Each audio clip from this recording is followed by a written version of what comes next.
इस स्लाइड में हम लोग देखते हैं एक्सेप्शन ऑफ सेल थ्योरी, कोशिका सिद्धांत के अपवाद। मतलब हम लोग इतना मेहनत करके सेल थ्योरी बनाए और ये सेल थ्योरी का बात नहीं मानते हैं, क्योंकि ये कहते हैं हम तो जिएंगे अपनी स्टाइल से, अपन तो ऐसे ही जिएगा। ये जो ये वायरस है आपको दिख रहा है, ये सेल थ्योरी में फिट नहीं होता है, ठीक है।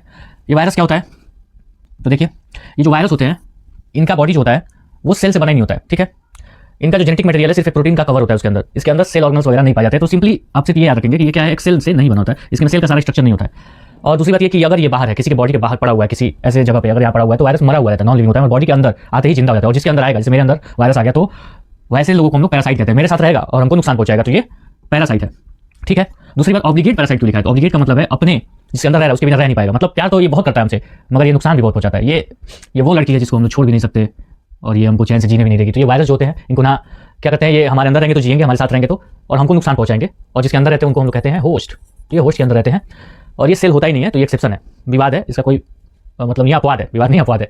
उसके बाद अगला कौन है जो बात नहीं मानता है, वो है राइजोपस, वाउचेरिया और पैरामीशियम। कह रहे सर ये क्या लिख दिया आप, तो राइजोपस आप सिर्फ नेम याद रखेंगे, इसके बारे में हम लोग हायर क्लासेस में या अगले क्लासेस में धीरे धीरे आप लोग सुनते सुनते समझ जाएंगे क्या होते हैं। तो देखिए राइजोपस जो होते हैं, बता दें आपको क्या है, ये फंजाई है, फंगस है ये। और ये फंगस क्या होते हैं, नॉर्मली आप मशरूम खाते हैं ना, तो मशरूम जो होते हैं वो भी फंगस है, तो ये मशरूम का प्रजाति है राइजोपस। ये वाउचेरिया कौन है, ये एल्गी होते हैं। एल्गी क्या होते हैं, काई का जो होता है, काई होते हैं वो सारे एल्गी होते हैं, छोटे छोटे पौधे जैसे। और पैरामीशियम एक प्रोटोजोआ है, बस आप इतना याद रखिए, इनका नाम बस याद रखिए, क्या नाम इनका, राइजोपस, वाउचेरिया और पैरामीशियम।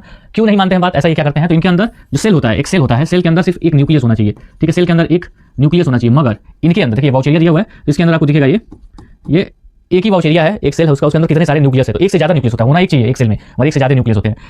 राइजोपस में भी यही होता है और पैरामीशियम में भी यही होता है, ठीक है। पैरामीशियम में प्रोटोजोआ है, छोटा सा एनिमल जो माइक्रोस्कोप से दिखता है, पानी में रहते हैं, तो उनके अंदर भी एक से ज्यादा न्यूक्लियस होते हैं। तो ये न्यूक्लियस ज्यादा होते हैं, और एक से ज्यादा जिनका न्यूक्लियस होता है उनको हम लोग कहते हैं सिनोसिटिक। तो सिनोसिटिक का मतलब एक से ज्यादा किसी सेल में न्यूक्लियस हो, इनके में होता है, तो ये भी एक्सेप्शन है, अपवाद है। एक और अपवाद देख लेते हैं, वायरस से भी छोटे होते हैं ये वायरॉइड्स और पियॉन्स, ठीक है, इनके में भी सेल नहीं होता है, ये भी क्या है, सेल नहीं होता है, प्रोटीन की कवरिंग के अंदर इनका जेनेटिक मटेरियल होता है, तो ये भी सेल नहीं होता है। दूसरी बात हमारी बॉडी में जो आरबीसी होता है, ब्लड होता है, जो रेड ब्लड सेल्स होते हैं, तो ब्लड के अंदर ही रेड ब्लड सेल्स होते हैं, उनके पास न्यूक्लियस ही नहीं होता है, इनके पास तो ज्यादा होता है, इसके पास न्यूक्लियस ही नहीं होता है आरबीसी, और न्यूक्लियस नहीं होता, फिर भी ये लिविंग होते हैं, हमारे बॉडी के अंदर होते हैं। अगला क्या है, अगला कौन बात नहीं मानता है भाई, तो ये स्केलेटल मसल्स, ऐसे मसल्स होते हैं, लंबे होते हैं, जिनमें मल्टी न्यूक्लिएटेड होता है, एक से ज्यादा न्यूक्लियस होता है, तो ये भी सिनोसिटिक होगा। और एक और चीज है जो माइटोकॉन्ड्रिया, इसको एकदम इंपॉर्टेंट है, कहीं भी पूछ देगा ये कभी भी, माइटोकॉन्ड्रिया क्लोरोप्लास्ट, ये अपवाद क्यों है, एक्सेप्शन क्यों है सेल थ्योरी के, तो ये माइटोकॉन्ड्रिया क्लोरोप्लास्ट, इनके पास अपना डीएनए खुद का होता है। सेल के पास तो न्यूक्लियस में डीएनए होता ही है, मगर ये सेल के अंदर रहते हैं, फिर भी इनके पास अपना न्यूक्लियस है, ठीक है। तो ये क्लोरोप्लास्ट और माइटोकॉन्ड्रिया के पास अपना क्या होता है, डीएनए होता है, इसलिए ये अपवाद आपको याद रखना है। अब हम लोग एमसीक्यू